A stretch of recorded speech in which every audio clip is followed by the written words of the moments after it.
My name is Dr. Debra Richardson. I am an assistant professor at the University of Texas Southwestern Medical Center in the Division of Gynecologic Oncology, Department of Obstetrics and Gynecology. I am a fellow of the American Congress of Obstetricians and Gynecologists and the American College of Surgeons. What is ovarian cancer?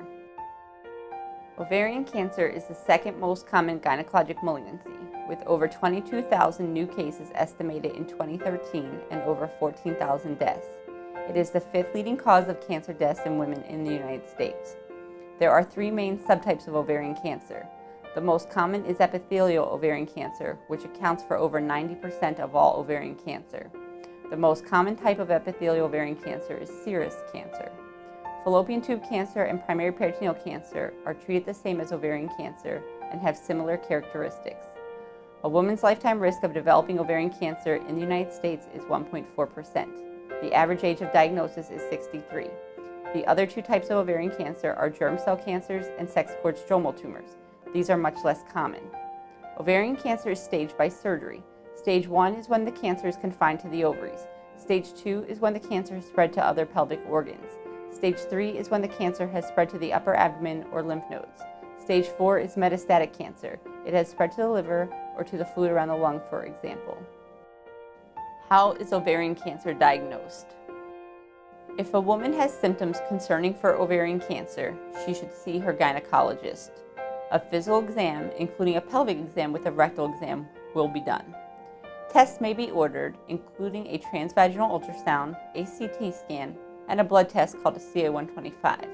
Ovarian cancer is typically diagnosed by surgery. Most women are diagnosed with advanced stage disease, either stage 3 or stage 4. There is no effective screening test for ovarian cancer. Pap smears do not screen for ovarian cancer. They screen for precancer and cancer of the cervix only. What are the risk factors for ovarian cancer? Risk factors include having a hereditary cancer syndrome like BRCA1 or 2 or HNPCC, hereditary non-polyposis colon cancer. Other risks include increasing age, early age at onset of menses before age 12, late age at menopause after age 52, never being pregnant, infertility, endometriosis, PCOS, and obesity. Protective factors include having a hysterectomy, which means removing the uterus, or removing the fallopian tubes and ovaries, birth control pills, tubal ligation, breastfeeding, having children. However, a woman can still develop primary peritoneal cancer after the fallopian tubes and ovaries have been removed. What are the symptoms of ovarian cancer? There are four main symptoms associated with ovarian cancer. These symptoms have to occur most days of the month, about 12 to 15 or more, and be a change from a woman's baseline. These symptoms are not specific to ovarian cancer. Other medical conditions can cause them.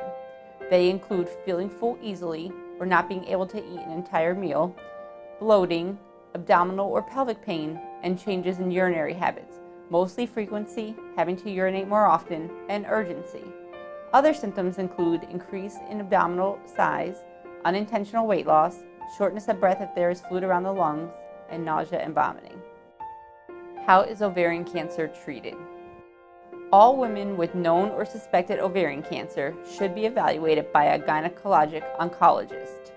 Ovarian cancer is managed typically by a combination of surgery and chemotherapy. Most women have surgery first, followed by chemotherapy. However, in some cases, women get chemotherapy first, called neoadjuvant chemotherapy, and then get surgery, followed by more chemotherapy. The type of surgery depends on whether the cancer appears confined to the ovary or if there is clear evidence of advanced disease. If the cancer appears confined to the ovary, then a woman will undergo a staging procedure. This is typically done through a large midline vertical incision on the abdomen.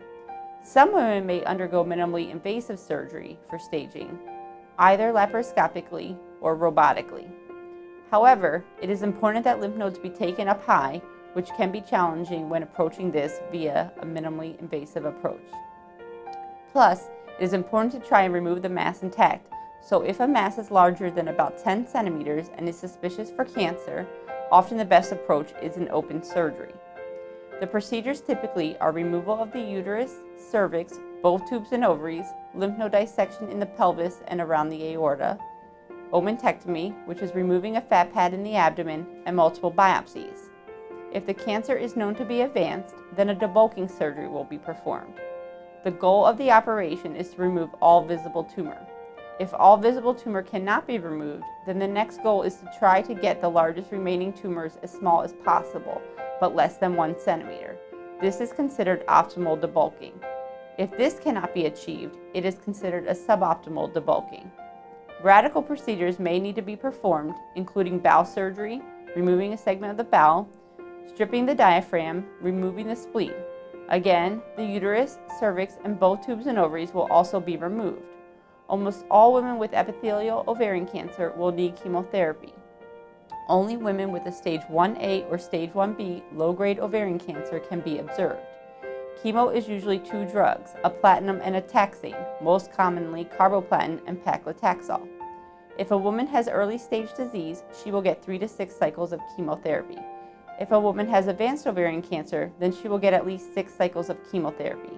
Options include carboplatin and paclitaxel once every 3 weeks via the veins, carboplatin every 3 weeks with dose-dense Taxol every week, or if a patient had optimally advanced ovarian cancer, intraperitoneal chemotherapy, where chemo is given both directly into the abdomen and also into the veins. Women with ovarian cancer should consider participating in a clinical trial if one is available. After initial chemotherapy, standard of care is close observation. Women are seen every 3 months for 2 years and then every 6 months till 5 years. Maintenance chemotherapy, chemo given when a woman is in remission, is not standard off of a clinical trial.